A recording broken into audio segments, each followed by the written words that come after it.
I would know on page 48 in the middle those 5 elements of a contract. It must be voluntary, a set of agreements or promises by legally competent parties.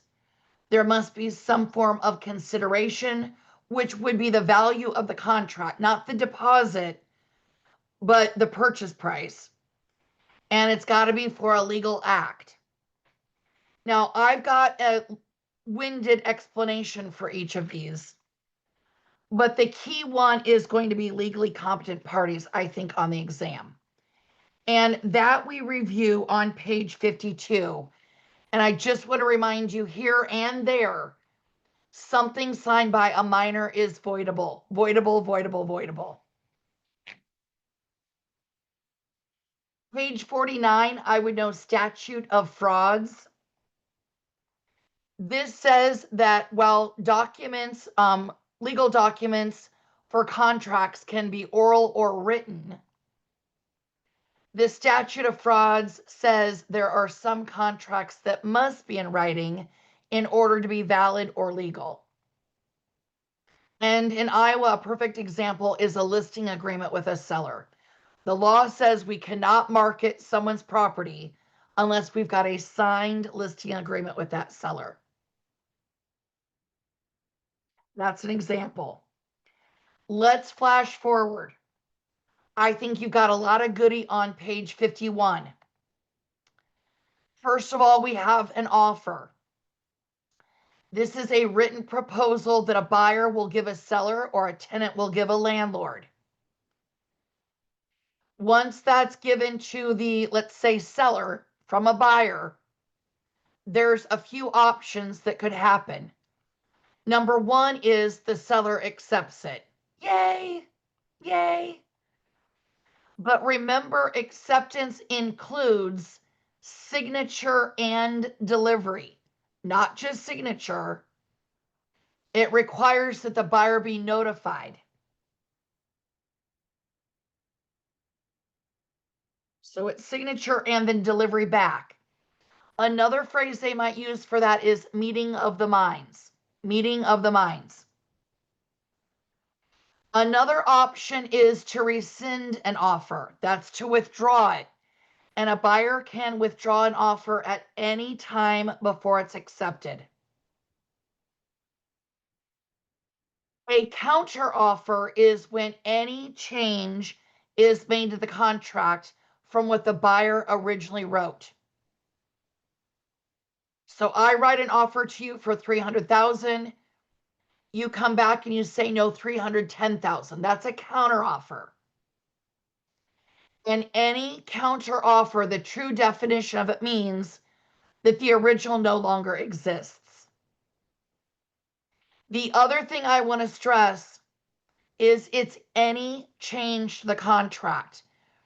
Don't fall for it that it's just the price. It's any change on the contract. Closing date, possession date, whether we include a warranty or not, any change on the contract is a counteroffer. Rejection is the next one. Rejection is when the seller does not give you a response, they do not give you a counteroffer. Typically, this happens when a seller receives multiple offers. Let's say they receive 5 offers, they accept one, and they reject the other 4. My advice to you is you have your sellers sign a rejection. That way it's clear as day that you presented that offer to the seller. And I need to be better at doing that too. Expiration means there was a deadline on the offer to respond, and that time came and went with no response.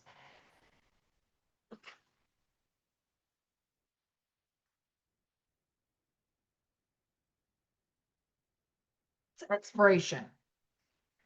And then, of course, we've got valid, void, voidable, and unenforceable. Valid means that all of those 5 elements of the contract are met.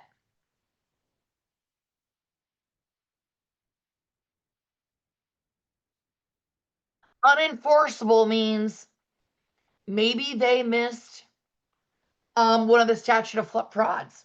Maybe we've got someone that's trying to get paid, and the law said it must be in writing, and it wasn't in writing.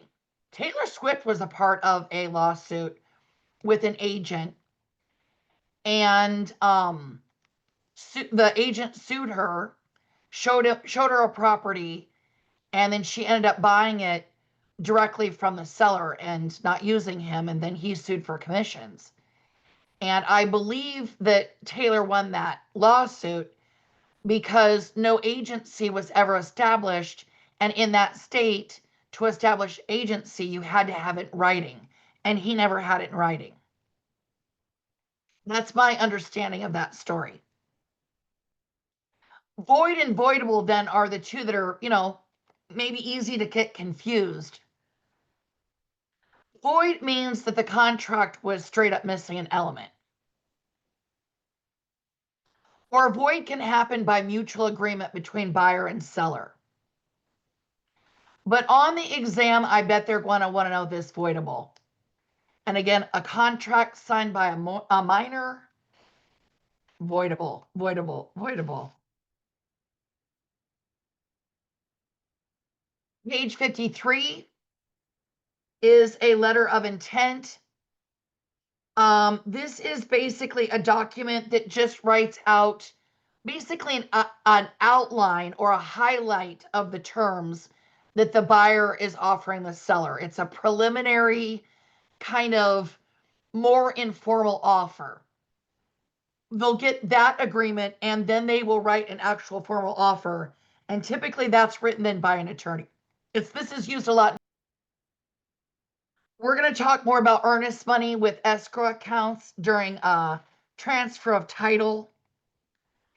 Page 54, I would know an option is a unilateral contract. Only one party is performing.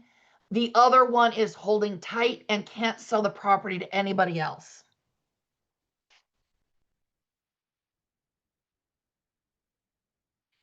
Top of page 55, I would know time is of the essence.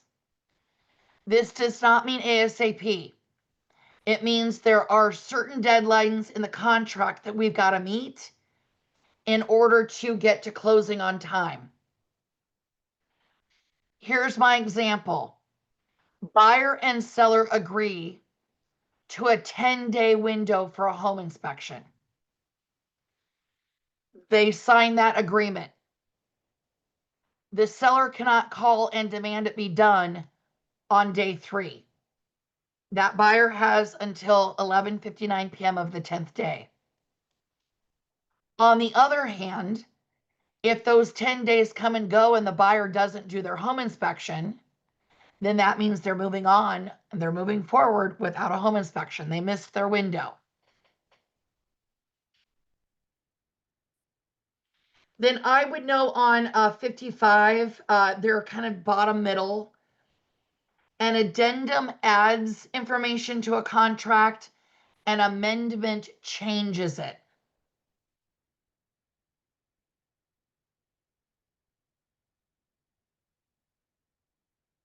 And then a bill of sale is for personal items. Personal items do not go on a real estate contract. They go on a bill of sale. And if the seller is including it for free, the bill of sale is for $0. But it's got to go on a bill of sale. Cannot go on a real estate contract. It's not real estate. Page 56 in the middle. I would know an assignment changes the buyer, nothing else on the contract. It changes the buyer. And a novation is rewriting a clean contract. Nothing on the contract changes, including the dates of acceptance. We're literally just rewriting the exact same offer so that it's legible. Then under breach of contract, We talked about several things I know yesterday, but here's where I want to drive it home that I think you could be asked these questions multiple ways with the same kind of foundation. Number one, you sign a listing contract and the seller agrees that they will pay you a commission if you bring them a cash or equivalent offer of $300,000. You bring them an offer and they accept it and then change their mind about selling the house. Would they still owe you a commission? Yes, they're breaching your listing agreement. On the other end, if a buyer goes to a open house after they've already signed a buyer agency agreement with you that's exclusive to you, they go to this open house and write an offer with another agent, would they possibly be subject to paying 2 commissions? And the answer to that is also yes.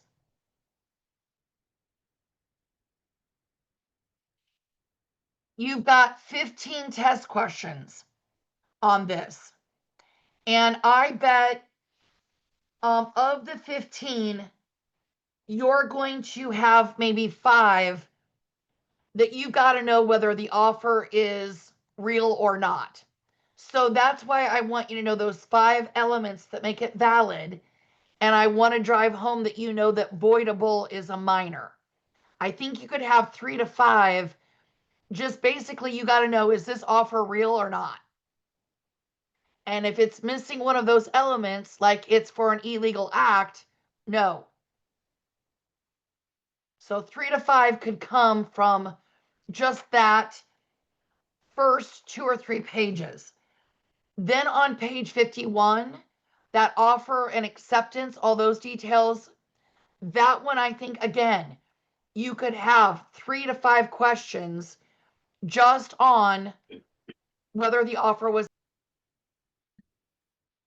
Then page 51, I think you've got a lot of goody there with knowing offer versus acceptance, rescind, counter offer, rejection, and expiration. That's another really good goody for you. Then I think that you could have some definition terms around an option on page 54, around time is of the essence, and bill of sale, and amendments and addendums on page 55. Those are going to maybe be hopefully more vocabulary style. And then I think you'll have 2 to 4 questions about breach.